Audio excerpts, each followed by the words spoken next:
So the main star of the show is of course this Macintosh LC 475. Still got that little red sticker on that it came with. This was donated to me by somebody I know at work. Very kind of them.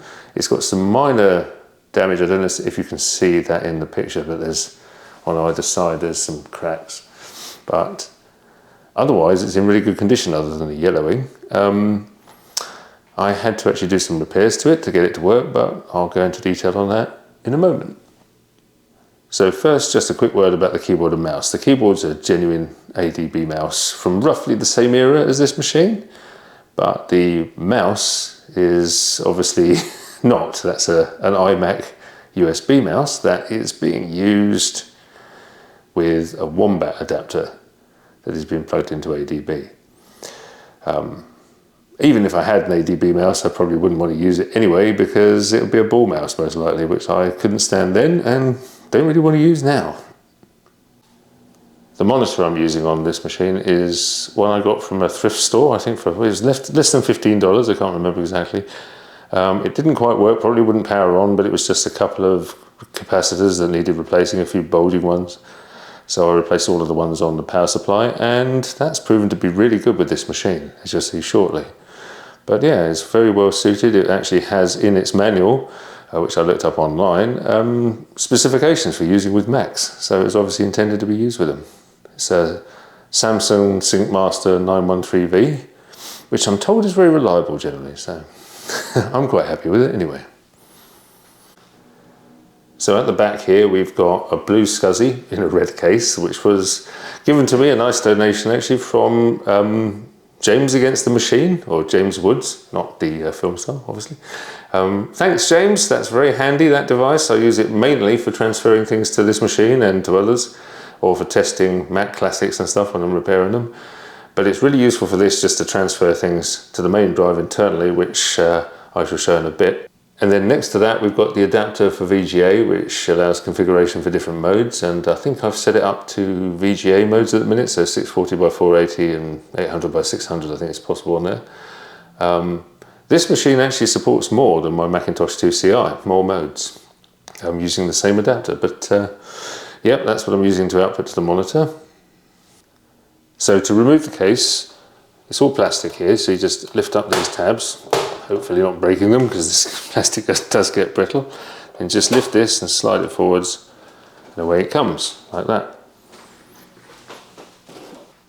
So now you can see the entire internals, and you can see the Zulu SCSI that I'm using for the main internal drive. That was in my 2CI and I just transferred it over and it all worked perfectly. The speaker that's mounted there, the drive, and of course the board, the fan, shiny CPU, the 040. I think it has the maximum amount of video memory in. I'm not sure because I'm not actually configured to use the full breadth of that. I haven't actually checked to see what the RAM chips are, even though I've taken this entire thing apart. Replaced that battery because these machines have to have a working battery or they don't boot the video. I didn't realise that at first and thought it wasn't working. I haven't got anything in this port. I do want something for that port, an Ethernet card support or something like that. But anyway, I had to replace these capacitors because they were leaking, particularly these two. The others weren't too bad actually, but those were already quite heavily leaking, so I replaced all of those and cleaned up the board. Great thing about this design is the way that everything just unclips. It's all plastic. There's no need for screws here. There's one placement for a screw there at the back, which I haven't even used because it holds together anyway. But it's such an elegant design. You just disconnect things and just literally just unclip the plastic holders here and just pull it out. It's really nice. I like it. Only trouble, of course, with a machine this old is that the plastic might well become brittle enough to break. So I'm sure it'll become a problem at some point, but otherwise I love this design. So the power supply is manufactured by TDK. And I did actually take that apart and check the capacitors and they all seemed fine. Of course you can't necessarily tell that from visual inspection, but it looked good. So I thought, well, it's a reliable brand made this, you know, so do I need to recap it? So I haven't actually done that at the moment, but I may come back and revisit that. Certainly on the 2CI to the right of this machine That power supply really did need recapping, was leaking and had cracked reefers and all kinds of mess. But that one looks okay, so hopefully, and since the voltages are right, hopefully it will actually last, but yeah, time will tell, I suppose. So at the heart of the machine is the 68040. It's an LC, so it doesn't have an FPU, unfortunately. But I may at some point, if I can get hold of one, replace that with a full fat version of the CPU. I do have one I could test with from the Amiga 2000. I've got one in. But for some reason, 040 processors seem really expensive at the moment. I mean, there used to be, you could buy an old phone exchange device that had a full fat 40 in for less than $100. But at the minute, the CPU itself could be more than that. So I may replace that at some point. There's apparently a possibility of problems with a fan on top though, because the case might not go on, but we'll see when I do that. But as it is, it's much more powerful than the 030 and the Macintosh 2CI, and that really does show when you're using it, which we'll get to. Right, so let's see what we see.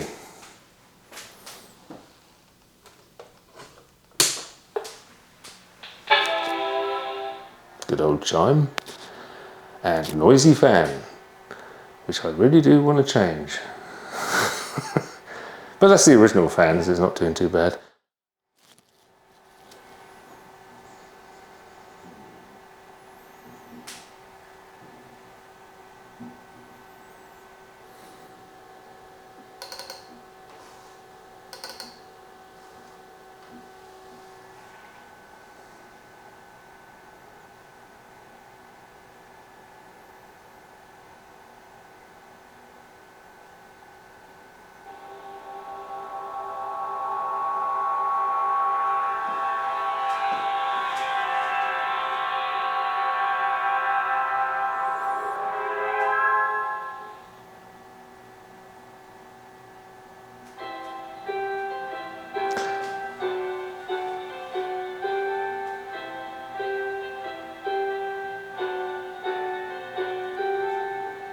So the CD is actually mounted on the blue SCSI, plugged into the back as a CD ISO image, and it can use that to launch the game, so that's what it's doing for Myst.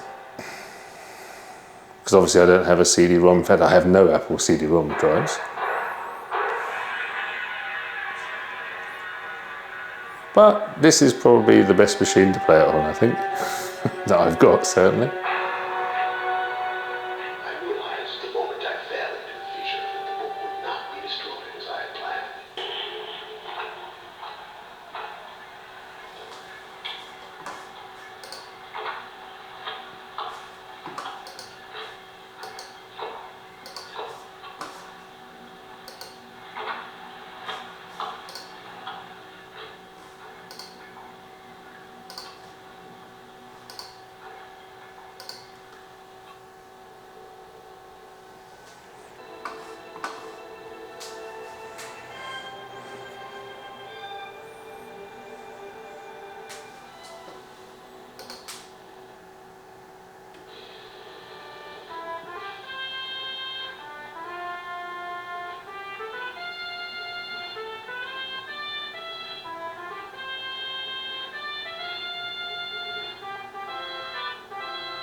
Yes, I'm not sure I particularly want to play it like this, to be honest.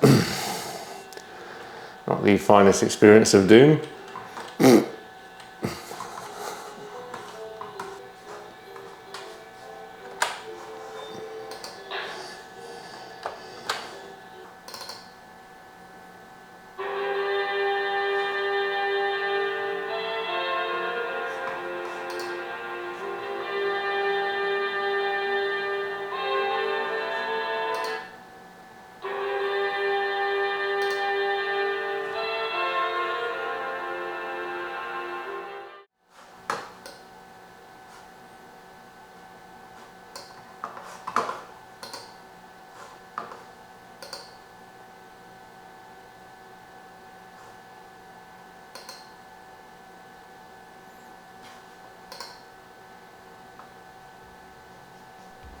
so on and so forth.